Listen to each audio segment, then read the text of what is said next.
श्री हरी नमस्कार, good morning और सत श्री अकाल.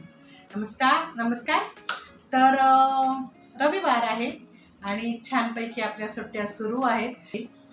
तर कुठली गोष्ट सांगावी असा विचार करत असताना ना, मला स्वतःला लहानपणी ना एक गोष्ट खूप आवडायची, माझी आई सांगायची तेव्हा.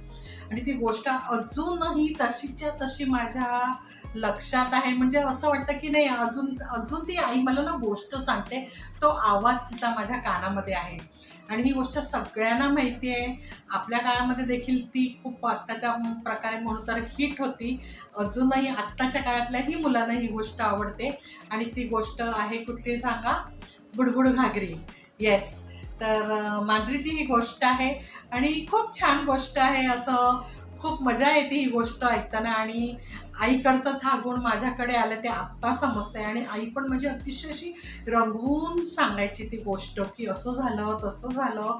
तर मी प्रयत्न करते, निश्चितच मी आईपर्यंत नाही पोचू शकत, कारण आई ही आई असते. तरी मी प्रयत्न करीन की तिच्याप्रमाणे अशी ती गोष्ट छान रंगवून खुलवून तुम्हाला सांगायची. तर चला सुरुवात करूया. बुडबुड घागरी. तर बुडबुड घागरी ही गोष्ट मांजरीची आहे. तर खूप साऱ्या मांजरी एकत्रित असतात आणि त्या मस्तपैकी खेळत असतात, एकत्र राहत असतात, त्यांची मस्ती सुरू असते. आणि अशा प्रकारे त्यांचं आयुष्य हे सगळं सुरू असतं.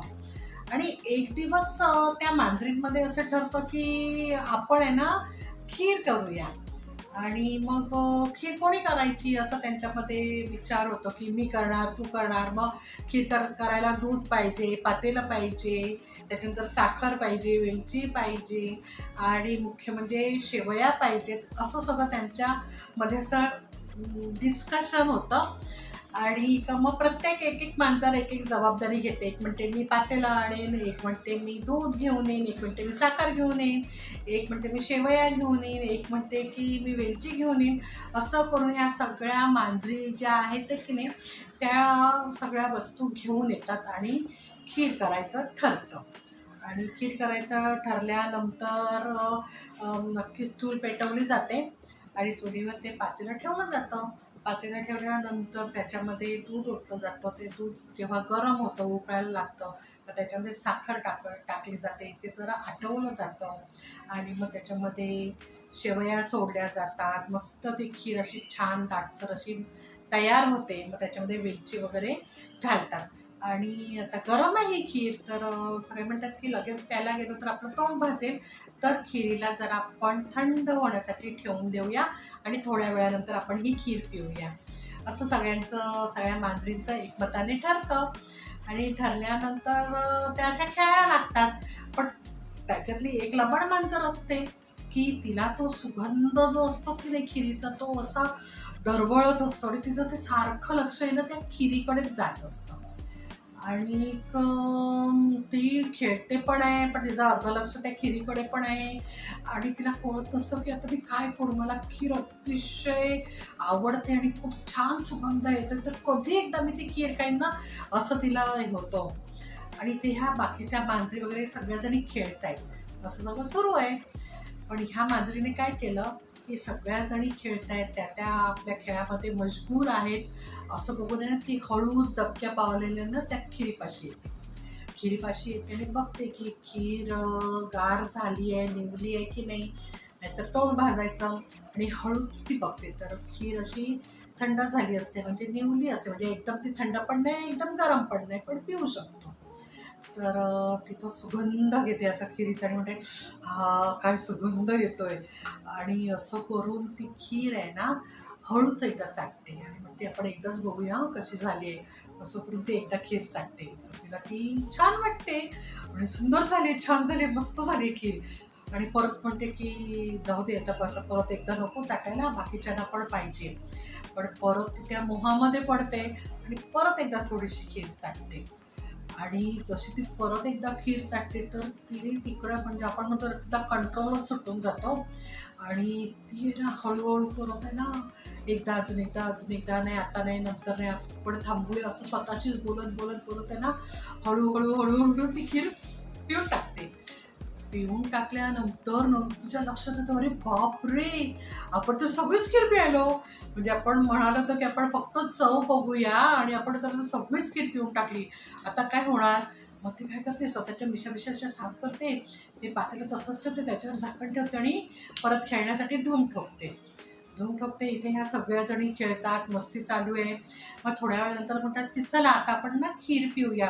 खीर आता गार झाली असेल म्हणजे सगळ्यांना आपल्याला समप्रमाणात देता येईल आणि प्रत्येकाला खीर मिळेल असं ठरतं. असं ठरल्यानंतर सगळ्याजणी येतात आपल्या उड्या मारत मारत मारत खीर प्यायला. आणि त्याच्यातली एक जी मोठी मांजर असते की नाही, तर ती त्या खीरच्या पातेल्यावरचं झाकण काढते. झाकण काढल्यावर बघतो, अरे बापरे, याच्यात तर खीरच नाही. तर सगळ्याजण पण, अरे आपण तर एवढी पातेल्यावर खीर केली होती आणि आपण सगळ्याजणी एकत्र खेळत होतो, मग खीर कोणी प्यायली? तर जो तो एकमेकींकडे तर संशयाने पाहू लागतो. तर पाहू पण लागतात आणि त्यांच्यामध्ये भांडणं सुरू होतात की तू खीर प्यायली असा एकमेकांवरचा आपण म्हणतो ना ब्लेम गेम, तो सुरू होतो त्या सगळ्यांमध्ये. सुरू झाल्यानंतर ती जी मोठी मांजर असते ती म्हणे, थांबा जरा, आपल्याला आत्ता कळेल की खीर कोणी प्यायली आहे. तर बाकीच्या मांजरी म्हणतात, कसं समजणार आपल्याला? तर म्हणे, नाही, सहज सोपं आहे, तर मी सांगते तसं सगळ्यांनी करायचं. तर सगळ्या म्हणतात ठीक आहे. तर ही जी मांजर आहे ती जिने खीर प्यायली ती तिच्या मनामध्ये धाकधूक. कारण आता जे आपण करणार आहोत तर त्याच्यामध्ये निश्चित कळेल की आता कोणी खीर प्यायली आहे. आणि पण ती काय सांगत नाही की मी खीर प्यायली आहे. मग ही मोठी मांजर काय करते, ती घागर घेऊन येते आणि ती त्या नदीमध्ये अशी पालथी टाकते आणि म्हणते की प्रत्येकीने ह्या घागरीवरती बसायचं आहे आणि म्हणायचं आहे की जर मी खीर खाल्ली तर बुडबुड घागरी. आणि सगळे म्हणतात हो ठीक आहे. आणि माझी मोठी मांजर आहे ती बसते आणि म्हणते की जर मी खीर खाल्ली असेल तर बुडबुड घागरी. तर तिची काही घागर बुडत नाही. मग दुसरी येते, मग तिसरी येते, अशा सगळ्या मांजरी एक करून येतात आणि त्यांची काही घागर बुडतच नाही. मग आता काय होतं की अरे आपली घागर नाही बुडाली म्हणजे आपण खीर नाही पाहिलं हे प्रत्येकाला समजतं. मग आता काय करायचं? जी शेवटची जी मांजर असते ती उरली असते आणि सगळेजण तिच्याकडे पाहतात. तर तिला समजतं की ह्यांनी खीर प्यायली नाही आहे तर ह्यांची घागर बुडाली नाही आहे आणि आता निश्चितच मी जाणार आहे, मी म्हणणार आहे आणि माझी घागर बुडणार आहे, हे तिला मनामध्ये आधीच समजलं असतं.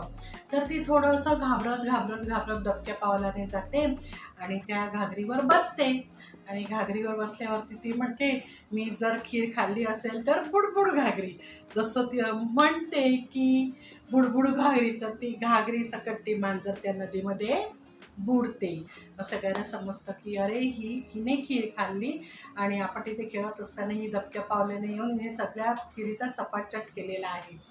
तर खूप छोटी गोष्ट, म्हणजे छोटी अशी छान गोष्ट आहे, मला अजूनही आवडते का माहीत नाही. आणि आत्ताच्या काळामध्ये काय आपण रिलेट करणार की कसं आहे, आता तर आपण असं बुडबुड घागरी तर करू शकत नाही मांजरीप्रमाणे. पण मग आपली बुडबुड घागरी कशी होणार? कारण आपली घागर जी आहे ती आपलं मन आहे. बरोबर आहे की नाही? आपण सगळ्या जगाला फसवू शकतो. आपण कोणालाही काही न सांगता आपल्याला जे वर्तन करायचंय चुकीचं ते करत राहतो. कोणाला नाही समजत असं आपल्याला वाटतं. पण कसं असतं ना, आपल्या मध्ये जेव्हा आपण बघतो की नाही स्वतःलाच, तेव्हा आपलं मन सांगतं आपल्याला की तू खोटं बोलतेस, हे तू चुकीचं केलंयस, का व्यवहार तुझा चुकलेला आहे, तू ह्या व्यक्तीला अशा प्रकारे दोषारोप केलेला आहे. असं आपलं मन जे आहे ना, ही आपली घागर आहे, जी आपल्याला रोज आपल्याच मनाच्या पाण्याच्या ह्याच्यामध्ये आपल्याला दाखवत असते आपलं उघडं पडलेलं पितळ, की आपण काय करतोय, आपण कसं वागतोय. आपण भले लोकांना नाही सांगत आहे किंवा घरातल्यांनाही सांगत नाही, पण नक्की आपलं काय चाललंय. इव्हन आपले काही विचार, दरवेळेला आपलं वर्तनच चुकीचं असतं असं नाही, कारण कधी आपले विचार देखील हे चुकीच्या पद्धतीने सुरू असतात. म्हणजे आपण कायिक, वाचिक, मानसिक असे 3 प्रकारे आपल्या गोष्टी ह्या सुरू असतात किंवा अशा प्रकारे आपण चुकीचं वर्तन हे आपल्याकडनं घडत असतं. तर कायिक म्हणजे आपलं शरीराने जे वर्तन करतो ते दिसतं. वाचिक म्हणजे आपण जेव्हा बोलतो, समोरच्याला दोषारोप देतो, समोरच्याला शिव्यागाळ करतो, तर तेही समजतं. पण मानसिक जे आहे ते फक्त आपणच त्याच्याकरता जबाबदार असतो आणि आपण स्वतः त्याच्याकरता काय म्हणू विटनेस असतो. कोणाला नाही कळत, पण आपल्या मनाला माहीत असतं की आपण काय केलेलं आहे आणि किती आपण विचार केला, किती आपण ती गोष्ट लपवली सगळ्यांपासून आणि अगदी मनाच्या तळाशी ठेवली. तरी रात्री झोपताना मात्र ते मनाच्या तळाशी ठेवलेल्या आपल्या चुका असतात किंवा आपण जे वर्तन केलेलं आहे किंवा चुकीचा विचार केलेला आहे किंवा एखाद्याबद्दल आपण खूप निगेटिव्ह थॉट्स करत असतो, ते विचार अलगद वरती येतात. तर ही आपल्या मनाची गुडगुड घागरी आहे. तर आपल्याला आपल्या प्रत्येक विचारांवरती लक्ष ठेवायला पाहिजे. आपल्या या मेंदूमध्ये विचारांची फॅक्टरी आहे. आपण दिवसभरामध्ये 40 ते 60,000 विचार करत असतो, जे अगणित सुरू असतात. पण ह्या विचारांच्या फॅक्टरीमध्ये आपण कुठले विचार टाकायचे आहेत, हे आपण ठरवायला पाहिजे. आपण निगेटिव्ह विचार टाकायचे आहेत का पॉझिटिव्ह टाकायचे, जेणेकरून त्या विचारांमुळे आपण फोकस होऊ. त्या विचारांमुळे आपण जे गोल्स ठरवले त्याकरता आपण एक पाऊल पुढे टाकू. कोणीच परफेक्ट नाही आहे, आपण परफेक्शनच्या पर्यंत पोहोचू शकतो. आणि हे जेव्हा आपण असे विचार करायला लागतो, त्यावेळेला आपण एक एक पाऊल आपल्या गोलसाठी टाकत जातो, एक एक आपण ध्येय निश्चिती करायला लागतो आणि त्याच्यानंतर आपल्याला सक्सेस मिळतो. कुठलंही यश किंवा सक्सेस जे आहे हे लगेच निरंतर असं नाही आहे. त्याकरता आपल्याला अतिशय कष्ट करावे लागतात, स्वतःवरती कष्ट करावे लागतात, आपल्या भोवतीची जी परिस्थिती आहे त्याच्यावरती काम करावं लागतं, आपल्या माइंडसेटवरती काम करावं लागतं, आपल्या काही सवयी आहेत त्या बदलाव्या लागतात. हे जेव्हा आपण हळूहळू करायला लागतो, त्यावेळेला कुठे आपल्याला आपण एक ध्येय जे ठरवलं आहे ते पूर्ण होतो आणि एक एक ध्येय निश्चित पूर्ण करत आपण आपला गोल अचीव करत जातो. तर आपल्या मनाच्या बघा तपासा की आपल्या मनातली जी गुडगुड घागरी आहे ती आपल्याला काय सांगते, की आपण खरंच चुकतोय का, आपण चुकीचे विचार करत आहोत का, आपल्या विचारांच्या फॅक्टरीमध्ये आपण कुठले विचार तयार करत आहोत. आपल्या फॅक्टरीवरती आपणच नजर ठेवली पाहिजे आणि तुम्ही हे निश्चितच कराल आणि एन्जॉय करा. सुट्ट्या संपत येत म्हणजे आता संपणार आहेत, हळूहळू एक एक दिवस कमी होतोय, तर मी पण तोपर्यंत फिरून येते आणि निश्चितच पुढच्या आपण रविवारी भेटणार आहोत एक अशीच छान गोष्ट घेऊन. तोपर्यंत लव यू ऑल, बाय.